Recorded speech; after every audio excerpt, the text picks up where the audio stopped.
Hoje é quinta-feira, dia 4 de março.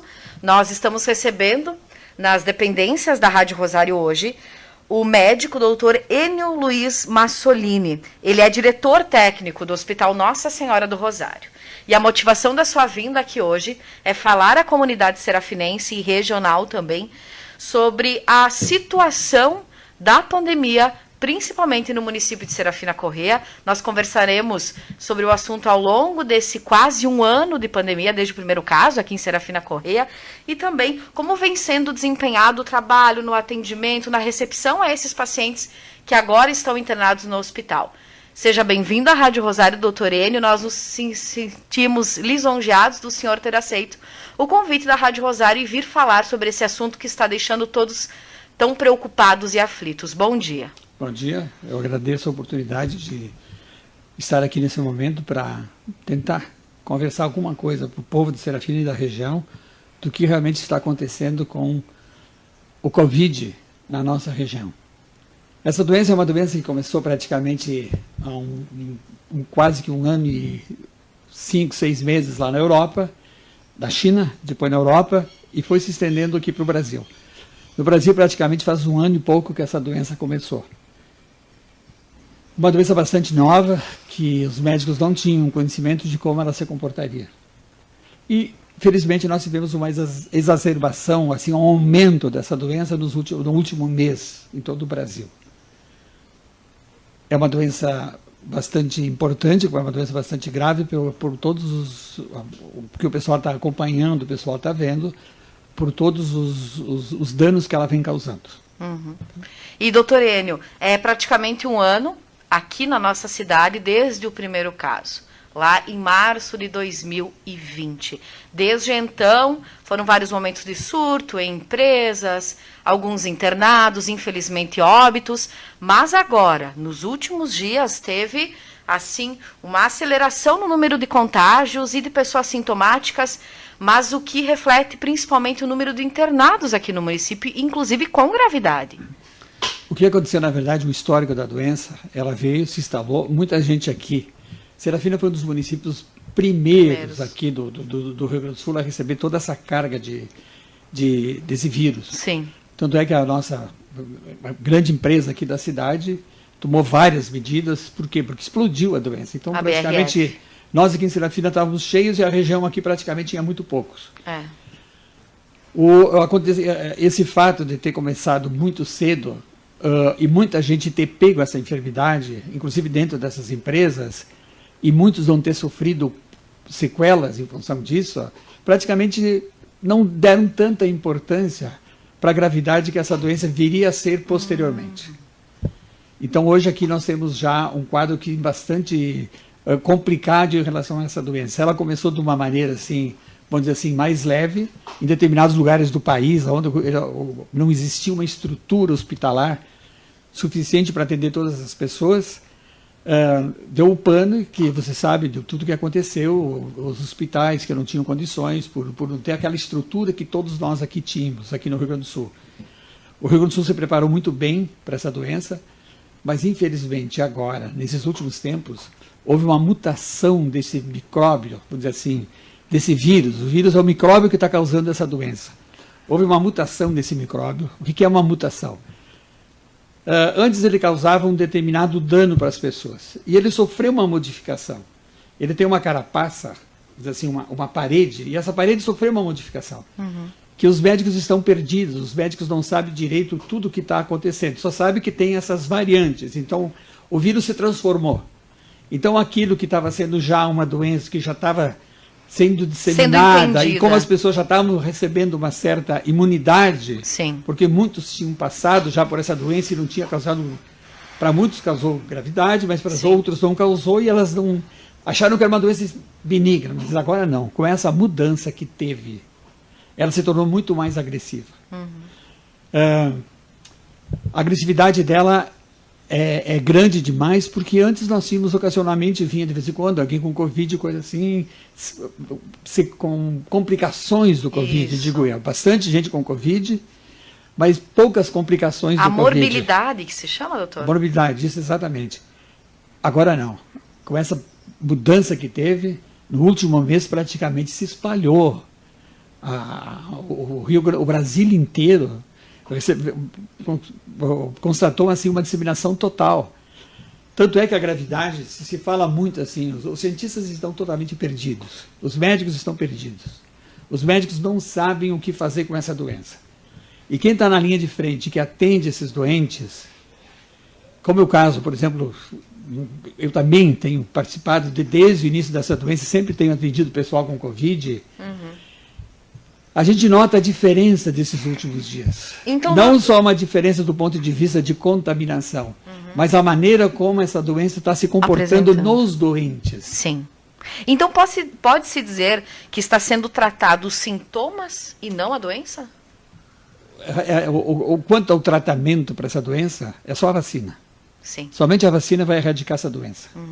Hoje nós estamos tentando tatear, vamos dizer, estamos tentando ver o que a gente pode fazer para tentar diminuir a gravidade dos doentes que têm essa enfermidade. Só para você ter uma ideia, na terça-feira eu atendi no meu consultório à tarde 19 consultas. No final do dia eu fui ver quantas eram Covid. Eram 9. Então só numa tarde, só eu, médico, então imagina todos os outros colegas aqui da cidade, para ter uma noção da gravidade e da maneira como essa doença está se espalhando. Sim. Só que antes ela se espalhava e agredia muito poucas pessoas. Agora não. Agora a agressão é muito grande. Sim. Tanto é que nós tínhamos, assim, em geral, 2, 3, 1, nenhum no hospital. E hoje nós temos, só para ter uma ideia, hoje tem 15 doentes internados. Sim. Desses 15 doentes internados, nós praticamente temos 12 deles com oxigênio, 13 deles com oxigênio. A grande maioria deles estão usando oxigênio.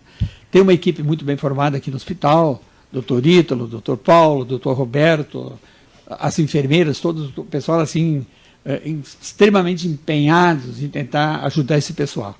Mas é uma doença bastante grave. Eu mesmo tenho atendido uma pessoa, o que me chamou a atenção ontem, ouvindo um médico do hospital, lá de Porto Alegre, do Hospital Moinhos de Vento, ele diz o seguinte, o que nos chama a atenção é que esses doentes eles vêm bem, estão vindo bem. Quando chega no 8º, 9º dia, eles têm uma recaída que é difícil recuperar.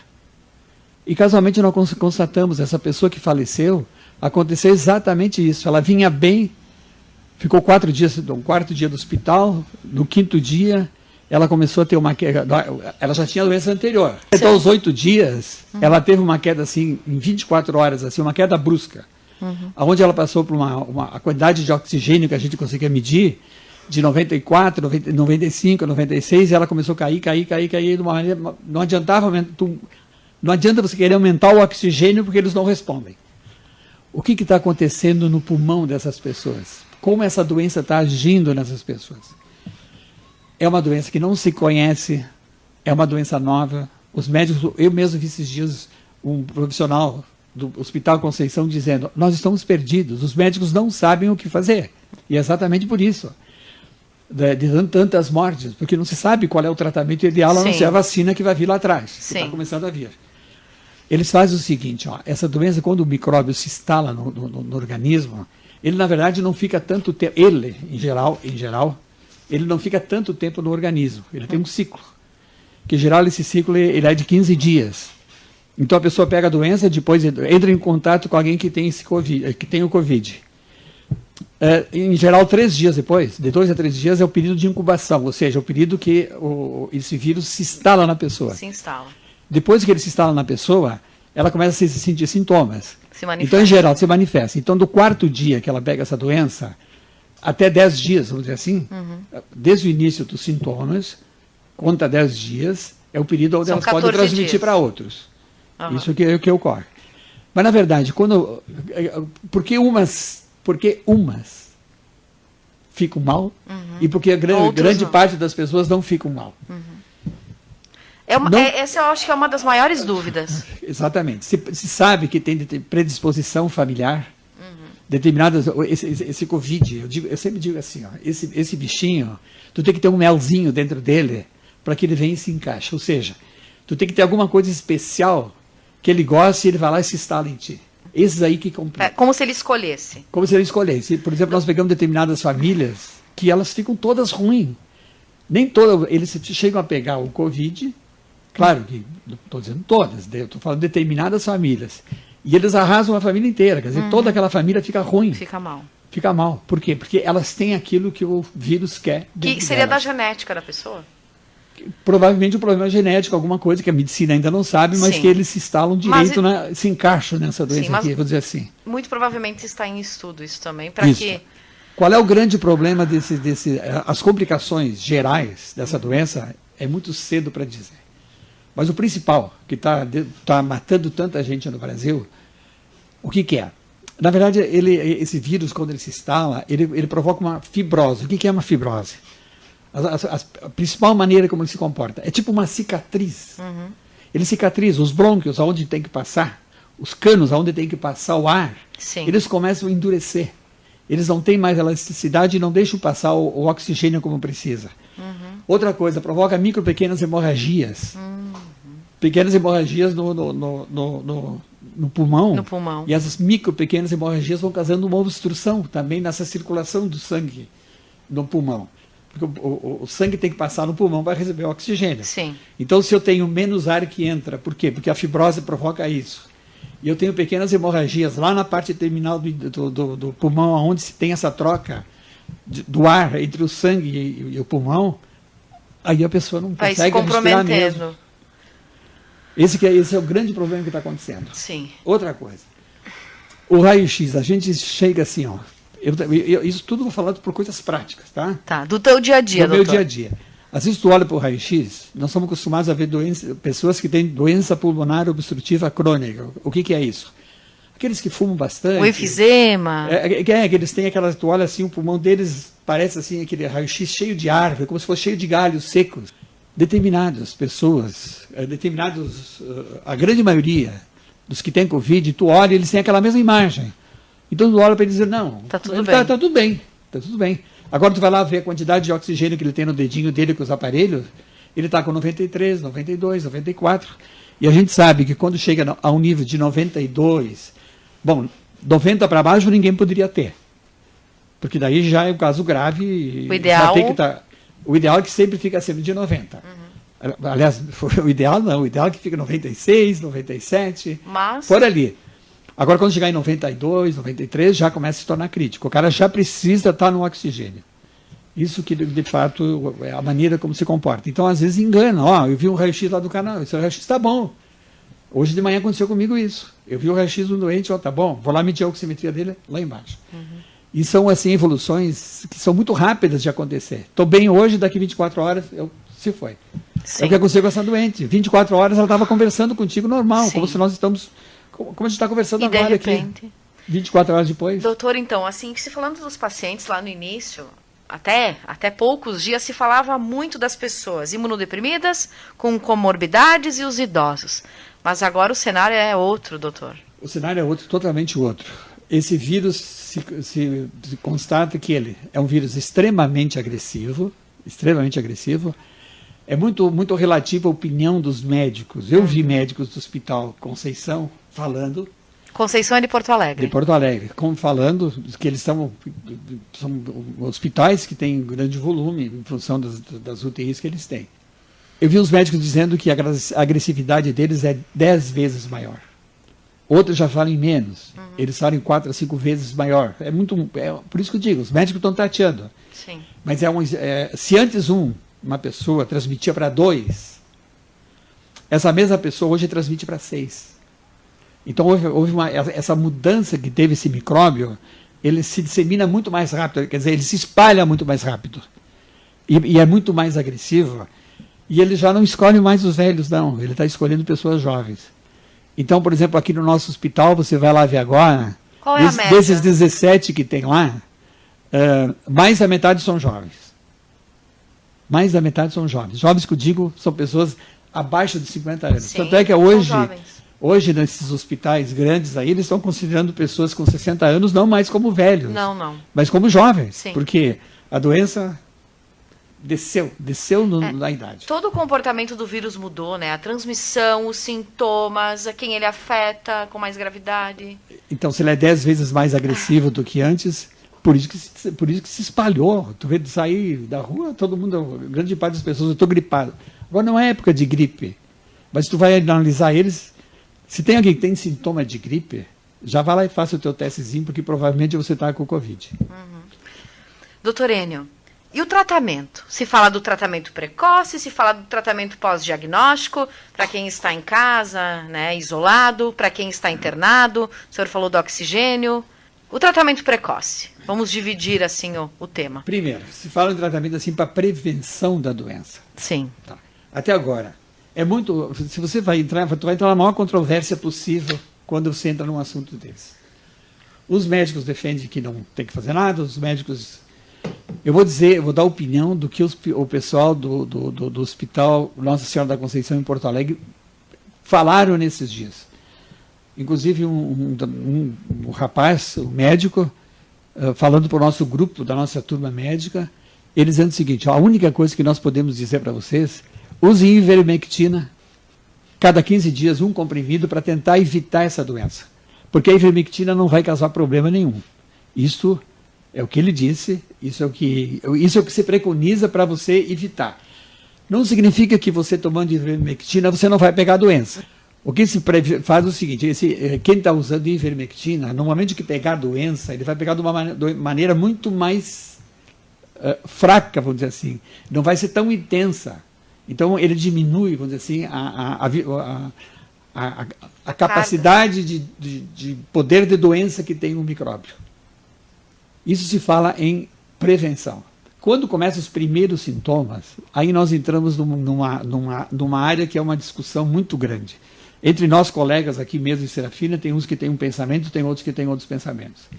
Mas a azitromicina, por exemplo, é uma doença, é um medicamento que todo mundo está usando, independente de qualquer lugar, tá? Dependendo do período que se usa. O Ministério da Saúde deu uma cartilha de como se deveria usar. Agora está sendo um pouco modificado. Hidrocloroquina. A hidrocloroquina é extremamente discutida, mas eu digo o seguinte: nós usamos aqui. O nosso índice, como nós fomos uma das primeiras cidades onde houve maior contaminação do primeiro vírus, sim, porque agora nós somos o segundo vírus, vamos dizer assim, ou o terceiro, não se sabe se é o terceiro ou quarto, porque não se sabe as mudanças que ele está tendo. Quando nós estávamos usando isso aí, havia toda aquela discussão do que se deveria usar ou não deveria usar.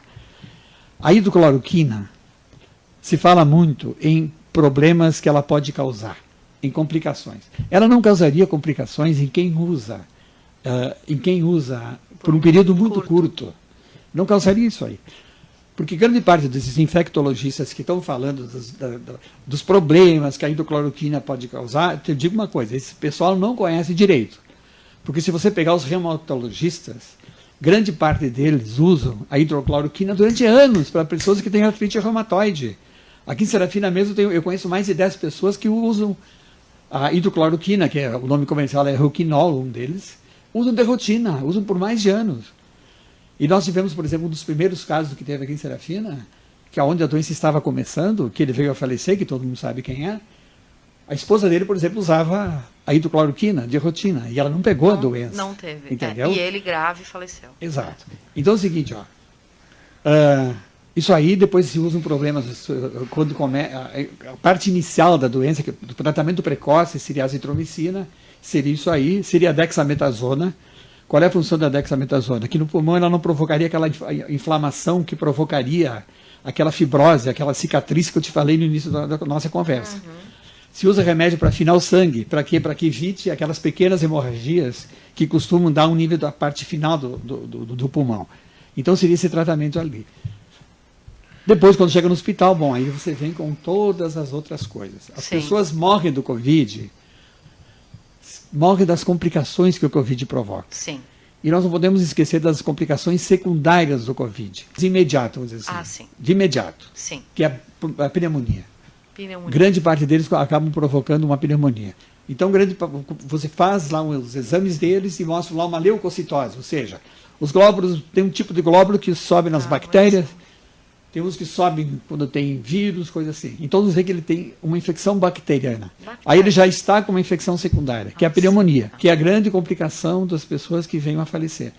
Venham a falecer de quê? De complicações secundárias das sequelas. Sim, sim. Porque tu vê que ele pega o vírus, e tem pessoas que ficam no respirador, e ficam não sei aonde, e morre 30, 40 dias depois, 50 dias depois. Por quê? O vírus já deixou de atuar. Mas ele provocou complicações, entraram as infecções secundárias, que nesses grandes hospitais, como circula muita gente, as bactérias têm muita resistência, então você já não sabe nem qual é o antibiótico, você não consegue identificar qual é o antibiótico que tem provocado essas complicações. Então, grande parte deles, grande parte do que nós temos aqui, estão com pneumonia.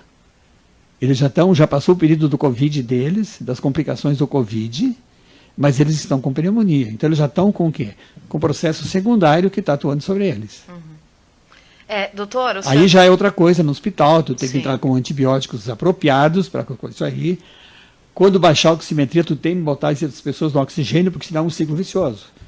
Não recebo ar, quanto menos ar eu recebo, menos o meu pulmão responde. Ou seja, ele fica mais susceptível, ele deixa de funcionar cada vez mais, à medida que vai faltando oxigênio.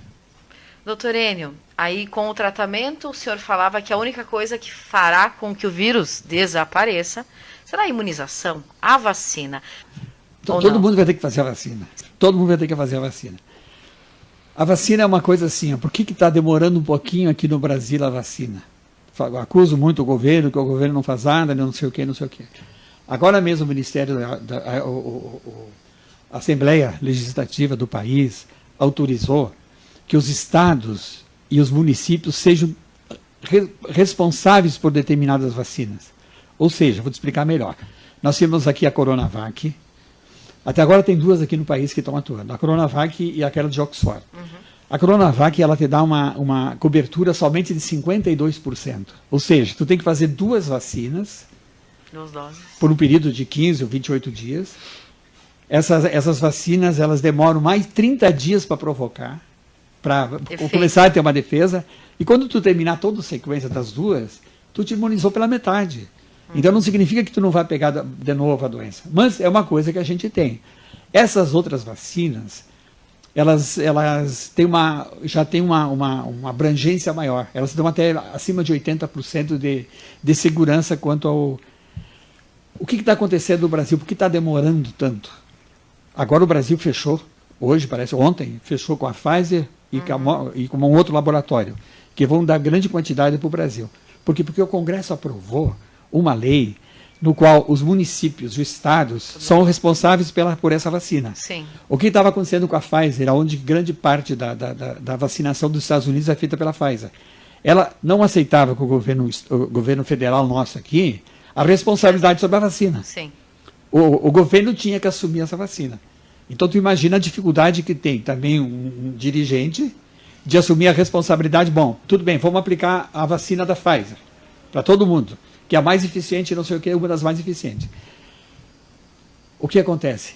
Ele tem que ter a responsabilidade. O laboratório não assume responsabilidade nenhuma. Por isso, talvez, o atraso, que tanto Sim. a Globo, não sei o que, acusa que o Brasil não está conseguindo. Sim. E estão vindo outras, Sputnik, coisa assim. Eu acredito que até o mês de setembro, outubro, o pessoal do Brasil vai estar todo ele vacinado. Toda a população. Setembro, outubro. Eu acho que o período mais crítico que nós vamos ter dessa doença vai ser agora nos próximo mês. Por quê? Porque a doença se disseminou de tal maneira que quando você pega ela leve, o outro pega ela leve, tu já faz uma certa imunidade. Sim. Então eu acho que esse surto violento, se não acontecer outras coisas, porque ninguém imaginava que esse surto iria aparecer de um mês para cá, eu acredito que vai ter uma imunização assim, que se chama imunização em rebanho. Em rebanho. Ou seja, alguma resistência todo mundo vai pegar. Sim. Só que a vacina é imprescindível. Todo mundo tem que fazer a vacina. Sim. A não ser aqueles que estão numa fase aguda da doença. Sim. Não existe contraindicação para a vacina. Não. A contraindicação da vacina, quer dizer, quem é que não pode fazer a vacina? Não pode fazer a vacina quem pegou o Covid agora e está numa fase aguda do Covid. Então eles aconselham que espere um mês para depois fazer a vacina. Certo. Mas câncer, tanto falam, pressão alta, diabetes, Falavam coisa das assim. gestantes. Não, por enquanto não está comprovado que absolutamente nenhuma que todo esse pessoal pode fazer sem problema nenhum. Sim. E tem que fazer, não importa que seja a Coronavac, que seja outra, tem que fazer o que tem a aparecer na hora. Sim, sim. Entendeu? Se a primeira que apareceu foi a Coronavac, que não é a melhor, mas ao menos é a única que tinha. Então as pessoas têm que usar. Eu mesmo fui vacinado, fiz as duas, como todos nós que trabalhamos com a parte médica, todos nós então fizemos essa tal de Coronavac. Doutor Enio, mais uma dúvida. Sobre as sequelas que essa doença deixa nas pessoas que se recuperam. Tem muitas pessoas que comentam que perdem a memória, estão em busca de especialidades para ver como é que o pulmão continua, o coração está funcionando, a circulação. Há também um grande estudo referente a isso, né, doutor? Bom, como é uma doença nova, não se sabe, mas você tocou num assunto crucial. Hoje mesmo eu cheguei no hospital e perguntei para as gurias, vocês estão medindo a oximetria de vocês? Vocês estão cansadas demais? Eu tenho uma enfermeira do hospital que ela pegou em setembro a doença e disse a ela que ela não consegue subir escada. Quando ela chega na escada, que é de 2 lances de escada, quando ela chega lá em cima, ela não consegue respirar. Então, até as gurias acharam graça. A gente nem mede porque não quer saber. Não... Então, na verdade, assim, as sequelas são importantes. Grande parte das pessoas que estão passando Covid, elas não vão ser mais o que eram antes, elas vão ter restrição pulmonar. É uma doença nova, não se sabe. Eu vou te dar, é tão nova, e as sequelas assim que vão acontecer, só o tempo vai dizer. Mas vou te dar 2 exemplos. Eu examinei uma pessoa há 6 meses atrás, que passou Covid, eu examinei bem o olho dela, não tinha nada. Ela se sabe que as lesões provocadas pela hidrocloroquina não são cataratas, são outras coisas que acontecem no olho. E essa pessoa apresentou uma catarata aguda.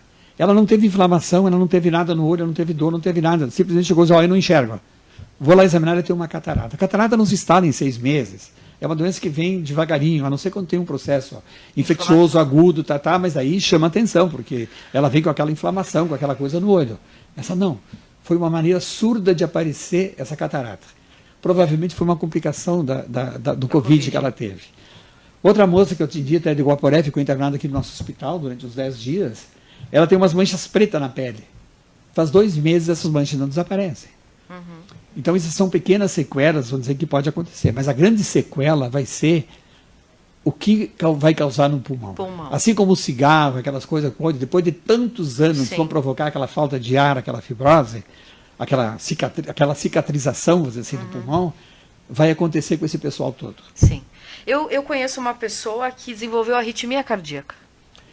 Ela teve o Covid lá em abril do ano passado. E desde então faz tratamento. O que menos se faz se fala sobre complicações provocadas no coração das pessoas. Embora muitos médicos no início da doença falavam demais do coração, eles já não falam mais tanto agora. Já não falam mais tanto. Mas que pode desencadear? Pode. Porque os médicos estão perdidos, os médicos não sabem direito como tratar e os médicos não sabem as sequelas que vão ter. É uma coisa nova. Os médicos, eu mesmo vi há 3 dias atrás o pessoal do Conceição dizendo, nós não estamos mais sabendo o que fazer. Até um lá diz assim, o nosso chefe disse que metade da população já está em contato com o vírus. Então, eu acredito que aqui em Serafina, mais da metade das pessoas já entraram em contato com esse vírus. Então, o tempo só vai dizer tudo o que vai acontecer. Mas que vão ter sequelas, vão. O cansaço vai ser a principal sequela das pessoas. Tem pessoas de todos esses sintomas principais que causam, que é febre, que começa com febre ou não febre, mas pode ter febre, dor de garganta, dor de cabeça, muita dor de cabeça dá isso aqui, alguns perdem o cheiro, a gustação, outros dão diarreia, outros falta de ar, dor pelo corpo todo, outros suam bastante, que chama atenção, os ventos ficam frios, eles suam bastante e tem o corpo gelado, quem tem essa doença. Todas essas coisas, esses sintomas todos, o que vai persistir vai ser, o último que desaparece das pessoas, vamos dizer assim, que saem dessa doença é o cansaço. O cansaço persiste por muito e muito tempo. E as sequelas, provavelmente vão ter muitas sequelas. Muita gente que pegou essa doença aqui, tu bate raio-x 3 meses depois, está lá, tu nota, eu estou bem, me sinto bem. Mas tu nota, assim, nos pulmões dele, aquela fibrose que ficou, que já não é um pulmão normal. O senhor fala do cansaço justamente porque é um sintoma que o pulmão está afetado. Não só o pulmão. Tanto o cheiro como o gosto, como paladar. a musculatura depende muito do sistema nervoso. E a gente sabe que grande parte das patologias provocadas pelo Covid, o último que desaparece são as relacionadas ao sistema nervoso. São as últimas, são as sequelas que mais demoram para desaparecer. Doutor Enio, quanto tempo de atuação na área da medicina? O senhor é médico há quantos anos? Eu tenho 45 anos de medicina. 45 anos de medicina. Exatamente 45 anos. Então, para o senhor, tudo isso que está acontecendo é unânime. Primeira vez. O senhor nunca acompanhou nada parecido? Não. Tantas dúvidas, uma mobilização. O mundo inteiro, o mundo inteiro. É só naquelas doenças antigas, da peste, Sim. gripe espanhola. Sim. Foram surtos lá atrás que deram. Se assemelha àquilo que está acontecendo hoje. Sim. Só que hoje é um mundo mais civilizado, muito Sim. mais evoluído, muito mais adiantado em termos de recursos. Sim. Então não morre tanta gente como morria naquela época. Sim. Eu vi esses dias uma declaração de um médico daquela época, aliás, um político daquela época, orientando. Exatamente as mesmas orientações que estão sendo dadas hoje. Sim. Se isola, fica em casa, não se comunica com ninguém. Quanto mais isolado que eu digo, melhor. Eu vejo o pessoal da colônia que vem consultar aqui, eu digo para eles, vão para casa e ficam lá longe, Sim. não se aproximam de ninguém. Quanto a essa variante que tanto fala, que apareceu agora, aqui, essas variações e tudo, que estão acusando o Amazonas, coisas assim, não é bem assim, não se sabe direito o que aconteceu. Uma pessoa se isolou no interior de Caxias do Sul, Caxias ou São Chico de Paula, uma dos dois lá, ficou totalmente isolada. Ela pegou o Covid e esse Covid que sofreu essa transformação. Então não se sabe direito da onde que vem, são várias, não se sabe. É uma doença nova que todo mundo está tateando para ver aonde chega. Esperamos que o mais breve possível os pacientes internados em Serafina Correia, que logo esse surto passe também, né, doutor? Graças a Deus, agora nós não temos nenhum caso grave. Não. Mas nós estamos com, no mínimo, 4 ou 5 pessoas que foram encaminhadas para UTI. Sim. Então são pessoas Qual daqui evolução? que hoje estão em UTI, inclusive muitos deles estão entubados em UTI com respiradores. E a gente sabe que quem entra no respirador, até então eu sabia, até eu vi um dia que eu não acreditei, um mês atrás. Em Caxias do Sul, de cada 2 que entra num tubo, metade morre. Agora as estatísticas que estão dando aqui do Rio Grande do Sul, do Brasil, que estão dando, de cada 3 que entram, 2 falecem. Então é uma coisa muito grave, é uma doença muito grave. As pessoas têm que se isolar, as pessoas têm que acreditar, as pessoas têm que passar por um período, vai ser pouco. Mas elas têm que, por enquanto, ficar, essa bandeira preta tem que ser respeitada mesmo. O isolamento é a única maneira de conter. Porque é uma doença que se comportou diferente do H1N1, que foi aquela enfermidade que teve em 2008, 2009. É um vírus que se comporta... Se achava que, aquela vez, quanto mais as pessoas se espalhavam, quanto mais ligeira a doença se espalhava, mais as pessoas adquiriam resistência e mais a doença ia embora. Diferente. Esse vírus não é a mesma coisa. O que se pensou no início dessa doença, que se discutiu muito, muitos médicos falando que era aquele contato de rebanho, que seria o ideal, não sei o quê, não funcionou. Hoje o que tem que ser feito, de fato, é o isolamento. Nós queremos agradecer a sua vinda aqui hoje, doutor Enio. A gente imagina o quanto de trabalho o senhor deve ter nesse período também, a preocupação para o atendimento a essas pessoas que chegam até o Hospital Nossa Senhora do Rosário, seus pacientes no consultório também. Muito obrigada pelas suas orientações e esclarecimentos também. Conversamos com o Dr. Enio Luiz Massolini, que é médico e diretor técnico do Hospital Nossa Senhora do Rosário. E aqui nós deixamos também esse espaço, Dr. Enio, para suas considerações finais. E até uma próxima oportunidade. Eu quero agradecer essa oportunidade de ter falado. E eu gostaria que as pessoas, nessa época aqui, refletissem um pouquinho da importância do nosso hospital. O nosso hospital é crucial na cura dos nossos doentes. Esse hospital tem prestado um benefício para a população que é uma coisa assim imaginável. Eu até me emociono. Essas gurias são anjos do hospital. Vocês não sabem o que elas passam lá dentro. Elas se entregam, elas se jogam, mesmo que agora se vacinaram, mas a vacina é parcial por enquanto. Mas antes de acontecer isso, o empenho dessas gurias dia e noite, batalhando lá dentro, os médicos também. Ontem mesmo eu falei para o Paulo, olha aqui, na nossa idade, nós estamos jogando roleta russa todo dia. Todo dia nós estamos jogando roleta russa, todo dia nós estamos expondo a essa doença, todos nós aqui que estamos trabalhando com essa doença. Então, assim, uma coisa assim, a classe da saúde, vamos dizer assim, não vamos dizer a classe médica faz uma parte, a classe da saúde está passando por um período de estresse muito grande, está muito difícil, a gente vê que a gente não consegue resolver qual é a finalidade principal do médico, é salvar o doente, e tu vê que tu não consegue fazer. Essa doente que eu perdi há 2 dias atrás, eu disse para a filha dela, eu não sei mais o que fazer, eu não tenho mais o que fazer, eu já pesquisei, já pedi tudo que eu tinha que fazer e não tenho mais o que fazer. Eles não melhoram. Mas o nosso hospital é muito importante para o município. O nosso hospital quantas pessoas aí dentro são salvas, quantas pessoas são ajudadas. É uma coisa... Vamos respeitar o nosso hospital. Ele merece isso aí. Nem sempre tem um médico que a pessoa gostaria de ter, nem sempre tem tudo que as pessoas gostariam do ideal. Mas é um hospital que presta um serviço muito grande à nossa comunidade. E a Prefeitura Municipal, que sempre ajudou e hoje ajuda muitos, tem que agradecer, de fato, eles são muito importantes nessa... Obrigado por tudo.